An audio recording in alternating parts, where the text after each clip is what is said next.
There are just so many things I could be talking about this pregnancy, and we only have 10 or 11 weeks left to talk about them.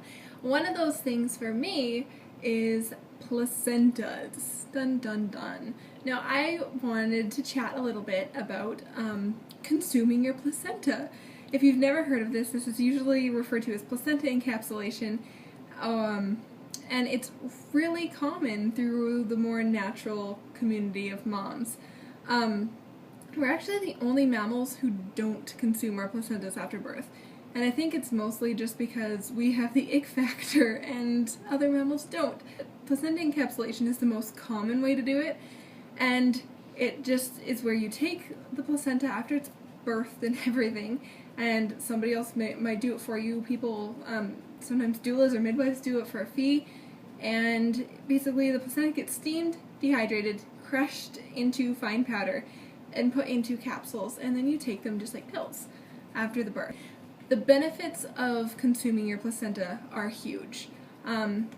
There's not a lot of scientific studies on it because it's not new, but it's fairly uncommon, and it's just starting to be more common where people have actually heard of it, even if they're not into natural birthing and stuff. So some of the benefits are, sorry if I look down, I just have my little piece of paper so I don't forget. The benefits of encapsulating or consuming your placenta after birth is it lessens your risk of postpartum hemorrhage greatly. It provides hormones to help aid and boost your milk supply. It replenishes iron lost from birth, and it can prevent postpartum anemia.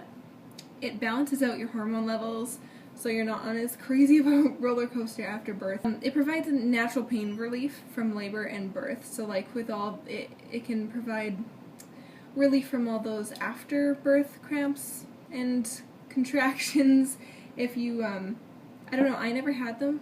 I've heard some of a lot of people have, and apparently they're pretty wicked, so that would be nice to have some relief from that. It also provides oxytocin, which is the bonding and euphoric hormone that helps you bond with your baby and is released to make you feel all these rainbows and sunshines and oh my gosh, how did I ever survive without this little person?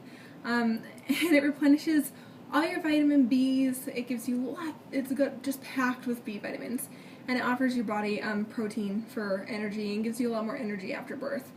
And then it also helps prevent postpartum infections and such. And there are other benefits as well, but those are just like the main ones that I've come across so far. And so this is something I'm interested in doing this time. I didn't know about this with Mackenzie, and if I did, I probably would, because, I don't know, to me it doesn't seem that crazy. I know it's not for everybody, and I guess it could definitely, I can see the ick factor for a lot of people, so it's definitely not for everybody, but for me it's something I'm very interested in doing this time, and my thing is I just don't know how I'm going to do it. I actually have somebody set up to encapsulate my placenta for me already, and then as I'm getting closer to having him and learning a little bit more about it and just seeing what other people did, I'm kind of on the fence now. I'm not really sure what I want to do, because encapsulation is great, especially if you're like really like, I don't want to even know what that is, just pretend they're vitamins, that's fine.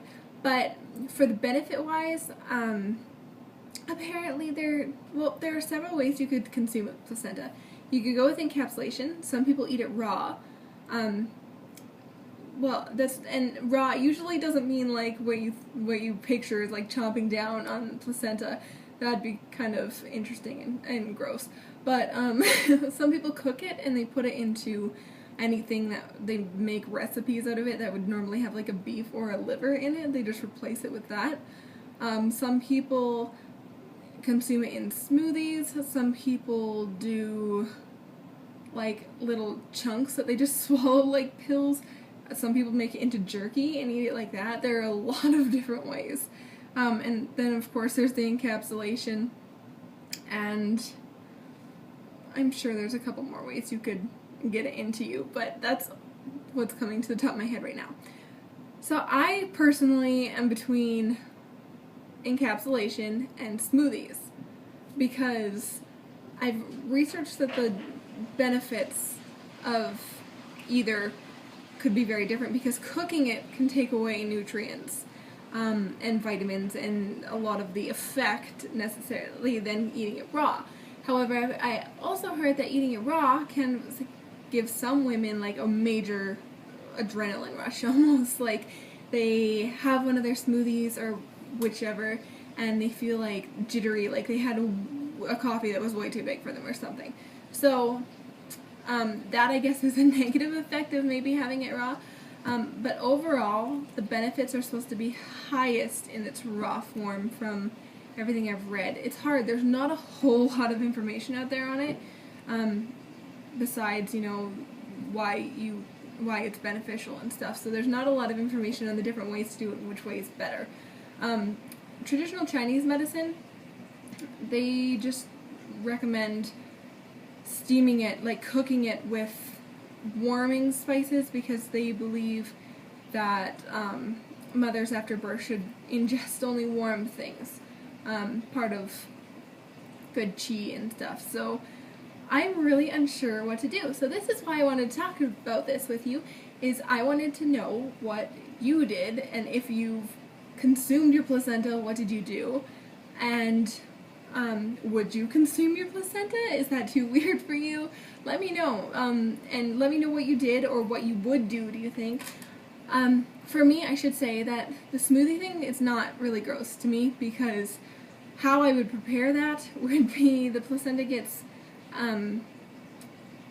it gets cut and placed into small chunks, placed in the freezer on a sheet, and then you just put it into a baggie, and then you just put a small piece into each smoothie, and you make it really like powerful fruit smoothies. And apparently you really can't taste it, which I'm a smoothie drinker, and I'm like the green juice drinker, and there's often things I really don't like, but I would really like the nutritional benefits of, that I hide in my smoothies. And so I totally get that. I totally believe I wouldn't be able to taste it. So, and the idea of having it in there, you just don't really think about it. So it doesn't really bother me. But let me know. Do you have any ideas, any more information you could throw at me? Because I have no idea. I'm thinking I'm probably gonna go raw.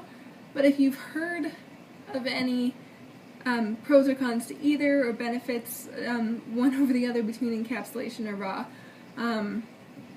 or if I should steam it before I freeze it, I don't know. Yeah, just let me know what you think, or what you've done, or what you would do, or if you're like, no way, I would never put that near my body. So, yeah, that was fun. Okay, bye.